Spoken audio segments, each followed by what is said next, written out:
मेरा नाम महेश है। मेरी उम्र इस वक्त 50 साल है। मैं, मेरी पत्नी और मेरा बेटा, बस यही मेरा परिवार है। अभी कुछ समय पहले मेरी पत्नी की एक सहेली बनी। वह औरत हमारे मोहल्ले की दूसरी गली में रहती है। दोस्ती की वजह यह हुई कि मेरी पत्नी और उस औरत दोनों का नाम शीला है। उस औरत शीला की दो बेटियां हैं। बड़ी बेटी नेहा 20 साल की है और छोटी बेटी प्रिया 18 साल की है। छोटी लड़की तो पतली दुबली सी सांवली सी है। बड़ी लड़की नेहा भी पतली है, मगर वह गोरी है, देखने में भी सुंदर है और अभी बीए कर रही है। शीला का पति पहले तो यहीं रहता था और दोनों मियाँ बीवी छोटे मोटे काम करके अपना गुजारा करते थे, तो घर के हालात कुछ खास अच्छे नहीं थे। फिर शीला के पति को विदेश जाने का मौका मिला तो वह पैसा कमाने विदेश चला गया। वैसे तो हमारा एक दूसरे के घर आना जाना हो जाता था, मगर जब शीला का पति विदेश चला गया तो मुझे शीला कुछ विशेष लगने लगी। हालांकि रंग रूप में या शारीरिक बनावट में वह मेरी पत्नी के मुकाबले कहीं भी नहीं ठहरती थी, मगर पराई औरत तो पराई औरत ही होती है। अच्छी ना भी हो तो भी अपनी ओर आकर्षित करती ही करती है। मेरे मन में भी कई बार इस बात का ख्याल आया कि शीला को थोड़ा टटोल के देखूं। पति इसका पास में नहीं तो रात को यह भी तो बिस्तर पर करवट बदलती होगी। अगर किसी तरह से बात बन गई तो अपने को बाहर मुंह मारने का मौका मिल जाएगा। हालांकि मैं उसके घर कम जाता था, मैं तो अपने काम धंधे में ही बिजी रहता था, मगर कभी कभार आना जाना हो जाता था या कभी कभी वह भी आ जाती थी। अब मेरी बीवी के साथ उसका अच्छा दोस्ताना था। वह मेरी बीवी को दीदी और मुझे जीजाजी कहती थी, मगर मैंने कभी उसके साथ साली कहकर कोई हंसी मजाक नहीं किया। मैं थोड़ा रिजर्व ही रहता था। हाँ, उसकी बेटियों के साथ में हंस बोल देता था। पति के विदेश जाने के बाद उसने घर के कई कामों में कई बार मेरी मदद भी ली, मगर मैंने खुद आगे बढ़कर कभी कुछ नहीं किया। मेरे और शीला के बीच मेरी पत्नी हमारी कड़ी थी। सारा काम बातचीत मेरी पत्नी के द्वारा ही होती थी। मगर एक बात जो मैं नोटिस कर रहा था कि शीला का व्यवहार अब बदलने लगा था। जब जब भी मौका मिलता उसे वह मुझे जीजा जी कहकर खूब हंसी मजाक कर लेती। मुझे अक्सर लगता कि वह अपनी आंखों से, अपनी बातों से, अपने हाव भाव से यह जता रही थी कि जीजा जी हिम्मत करो, मैं आपको ना नहीं करूंगी। मगर मैं अपनी पत्नी के सामने होते ऐसा कैसे कर सकता था। समझती वो भी थी कि जब तक हम अकेले नहीं मिलते तब तक कोई भी हमारे बीच बात नहीं बन सकता था, मगर अकेले मिलने का कोई भी मौका हमें नहीं मिल रहा था। हमारी दोस्ती, या यूं कहो कि दिल में छुपा हुआ प्यार, इसी तरह चल रहा था। अपने अपने मन में हम दोनों तड़प रहे थे। मैं कम तड़प रहा था, वह ज्यादा तड़प रही थी। वह कई बार कह भी चुकी थी, जीजा जी आपके पास कार है, मुझे कार चलाना सिखाइए। जीजा जी किसी दिन हम दोनों कोई फिल्म देखने चलते हैं। मेरी तो इच्छा है कि बरसात हो रही हो और हम दोनों जीजा साली कहीं दूर तक गाड़ी में घूम कर आएं।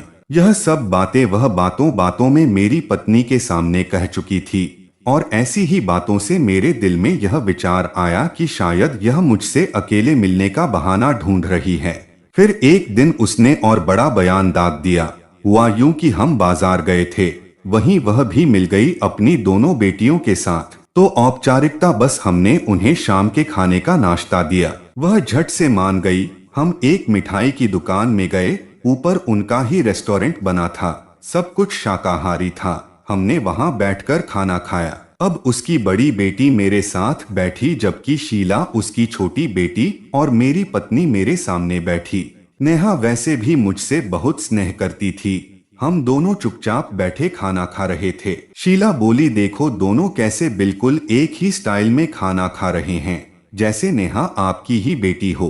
मैंने कहा, हाँ मेरी बेटी है, अब मैं और क्या कहता। मगर तभी शीला बोली, आपकी कैसे हो सकती है, हम कभी मिले तो हैं नहीं। मैं तो सन रह गया, मिले नहीं मतलब। मैंने सोचा, अरे भाई यह तो इतनी तेज है और मैं यूं ही शराफत में मारा जा रहा हूं। मगर उस वक्त मैंने सिर्फ हाथ उठाकर आशीर्वाद देने का ढोंग कर दिया कि नेहा तो मेरे आशीर्वाद से पैदा हुई बेटी है।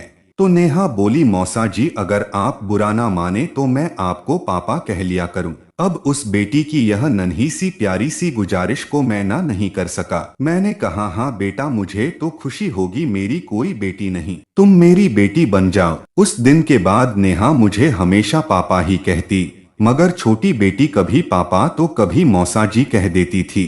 उसके साथ मेरा रिश्ता ठीक ठाक सा ही था, क्योंकि वह चुप ज्यादा रहती थी।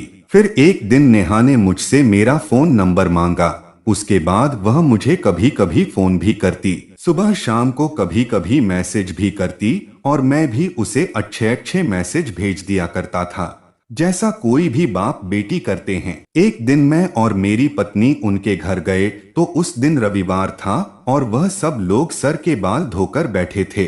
फिर नेहा तेल लेकर आई और तीनों माँ बेटी एक दूसरे के सर में तेल लगाने लगी। मैंने यूं ही कह दिया, अरे वाह नेहा, बहुत बढ़िया से तेल लगाती हो तुम तो। वह बोली, पापा आपके भी लगा दूं? मैंने कहा, हाँ लगा दो। जब उनका निपट गया तो नेहा तेल की शीशी लेकर मेरे पास आई।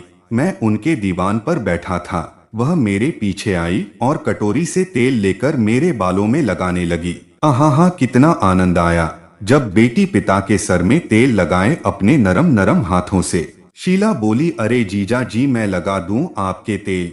उसकी बात में एक तंज था, मैं समझ गया, मगर मैंने कहा, अजी नहीं शुक्रिया बिटिया, बहुत बढ़िया लगा रही है। उसके बाद उनके घर ही हमने खाना खाया और जब वापस आए तो अपनापन दिखाने के लिए शीला ने पहले मुझे नमस्ते बोली, फिर आगे बढ़कर मुझे आलिंगन भी किया। मेरी तरफ देखकर शराफत से मुस्कुराई।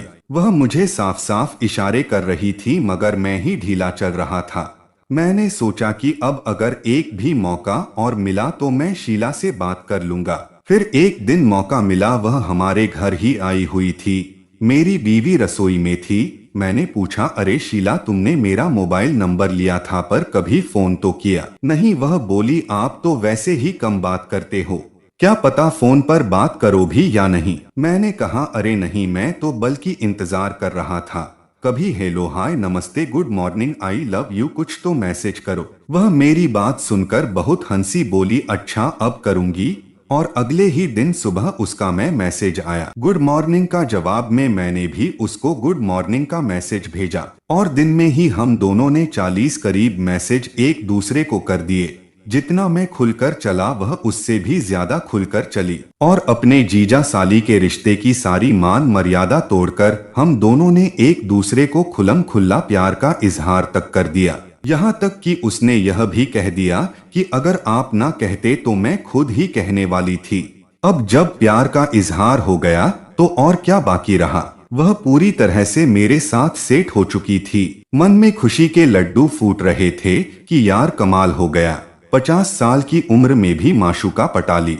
उसके बाद तो अक्सर हम फोन पर बातें करते, 2-3 दिन में ही बातें शीशे की तरह साफ हो गई। दोनों ने एक दूसरे से कह दिया कि अब जिस दिन भी मिलेंगे अकेले में मिलेंगे और उसी दिन हम सभी हदें पार कर जाएंगे। मैंने सोचा अब मासूका के पास जाना है तो पूरी तैयारी के साथ जाएं। बुधवार को मैंने अपने काम से पहले ही एक दिन की छुट्टी ले ली। बुधवार की सुबह मैंने एक चने के आकार की गोली अफीम की कड़क चाय के साथ निगल ली। हमारा 11 बजे मिलने का प्रोग्राम था, मगर मैं 10 बजे से पहले ही हर तरह से तैयार था। करीब 11:15 बजे मैंने शीला को फोन करके पूछा, हाँ जी क्या हाल है साली साहिबा? वो बोली, बहुत बढ़िया, आप सुनाओ। मैंने पूछा, मैं तो सोच रहा था सुबह सुबह आपके दर्शन हो जाते तो सारा दिन बढ़िया गुजरता। वो उधर से बोली, तो आ जाइए, किसने रोका है, आपका ही घर तो है। मैं तो उड़ता हुआ उसके घर पहुंचा, गेट खोलकर अंदर गया। अंदर घर में वह रसोई में कुछ कर रही थी। मैंने आसपास देखा, घर में और किसी के होने की आहट नहीं थी, मगर फिर भी मैं रसोई में गया, उससे नमस्ते की, उसका बच्चों का हाल पूछा। फिर पूछा, बच्चे कहाँ हैं? वह बोली, बड़ी कॉलेज छोटी स्कूल, बस घर में मैं अकेली हूँ। मतलब जो मैं पूछना चाहता था वह उसने खुद बता दिया। वह गैस पर चाय बना रही थी, मैं उसके पीछे जाकर खड़ा हो गया। दिल तो कर रहा था कि उसे पीछे से ही बाहों में भर लूं, मगर फिर भी दिल में एक डर सा था। फिर भी मैंने हिम्मत करके उसको अपनी बाहों में भर लिया। वह एकदम से चौंकी, अरे जीजा जी यह क्या कर रहे हो? वह गुस्सा नहीं हुई तो मेरी भी हिम्मत और बढ़ गई। मैंने झट से उसकी गर्दन पर एक दो चुंबन जड़ दिए और उसे कसक अपने से चिपका कर बोला, आह ओह मेरी शीला, अब सब्र नहीं होता यार। और मैंने उसकी गर्दन कंधों को चूमते हुए उसका चेहरा घुमाया और उसके गाल पर भी चूम लिया। वह मुस्कुराकर बोली, आप तो बड़े बेशर्म हो, छोटी साली तो बेटी जैसी होती है, आप यह क्या कर रहे हो। और वह एक झटके के साथ मुझसे अलग हो गई। इतने में नेहा कॉलेज से आ गई और मेरे अरमानों पर पानी फिर गया। आगे की कहानी अगले वीडियो में आएगी। ये कैसी लगी आपको यह कहानी कमेंट करके जरूर बताइएगा। ऐसी ही कहानियां सुनने के लिए चैनल को सब्सक्राइब कर लीजिए। मिलते हैं अगली कहानी के साथ। धन्यवाद।